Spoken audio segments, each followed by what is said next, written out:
Okay, welcome back. It's been a couple weeks, if not months, since my last video, but today I finally got an engine crane and I'm now able to get the engine out.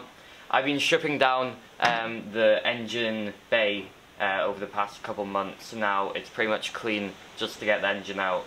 So I've got Jamie, friend here. Hello. He's gonna help, and we're hopefully gonna get it out by the end of today. So I printed off a couple checklists which I found on an MGB forum page, which will hopefully help us to take the engine out.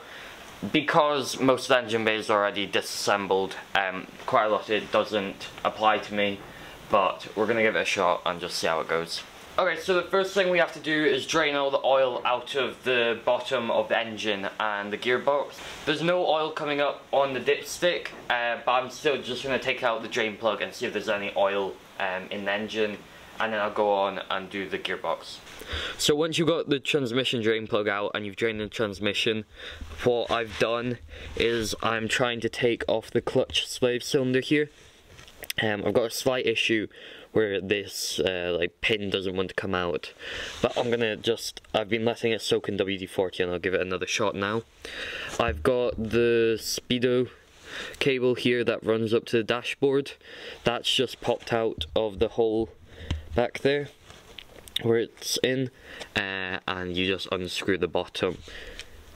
And you just unscrew the bottom there and you can pull it out. There's also an electrical connector up there which you have to take out, but mine really doesn't want to come out, so what I've done is I've disconnected that electrical wire from the body further up in the engine bay, and I'm hoping that it would just be able to come out with the car. So once I've got this clutch slave cylinder disconnected and taken off of the gearbox, I will take off the gearbox mounting brackets up there on either side, and I will support the gearbox with my jack stand. And then at the front we've got the engine mounting brackets just there, and the same on the other side, which I'll disconnect, and then we'll take the engine out. Okay, so we've now got the clutch slave cylinder undone. And that was pretty much the last thing that we had to do. So now we've got this engine crane here tied up to the engine. It doesn't have any weight on it at the moment, but it's just getting an idea of how it's going to work. We've got the engine mounting bolts just down here. We've got WD-40 on them and they're ready to come off. Same as the transmission bolts underneath here. Okay, so now we've got those bolts just there, which you can see all WD-40'd up, and the bolts right under there holding the gearbox in place, just in there. And those are the bolts we're going to undo to hopefully take the gearbox out. I got the gearbox nearly supported by this. This is just in place, it's not supporting it yet. But now what we're going to do is remove the bolts up in there first, and then these bolts here, which will let this support just here drop out, which gives free access for the gearbox to leave the car. There you go. Okay, so that's what I think are all the bolts holding the engine in place off now, and the engine's just resting on this point here. I took the bracket there off, and then the 4 bolts and nuts holding it in place, and the same on the other side. So we're probably just going to try with the engine crane to hoist it out now. We're going to need to do it at an angle, and I will slowly lower down the jack stand which is holding up the back of the gearbox.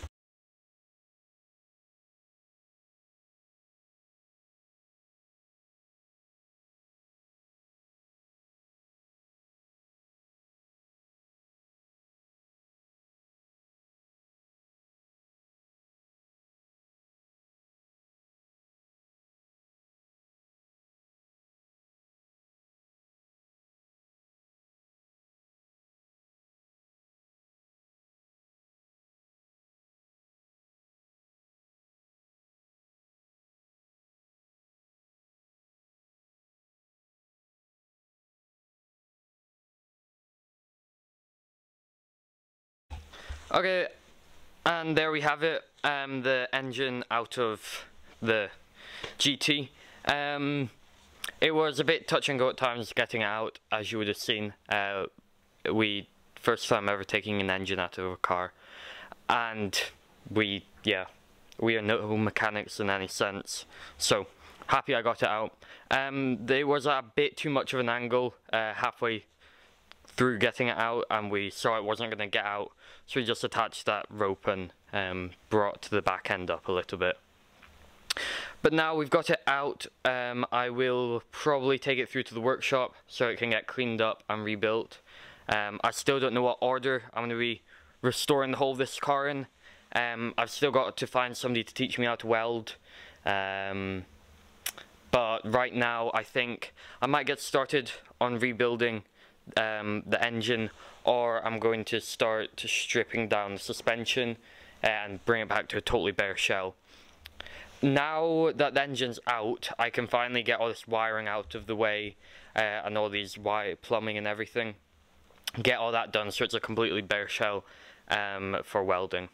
But yeah, the engine's quite dirty, and the manifold and the carburetors haven't been on it for a long time, so I'm sure the inside's very dirty as well. So when I strip it all down, I'll be giving a thorough cleaning and everything.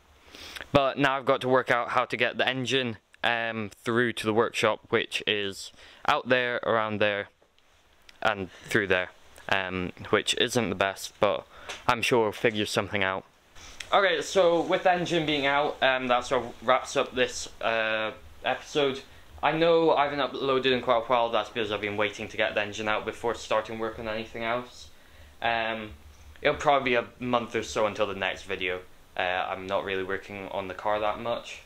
But yeah, I hope you enjoyed the video. If you did, please like, subscribe, and share it to your friends if they've got MGBs as well, or any sort of classic car.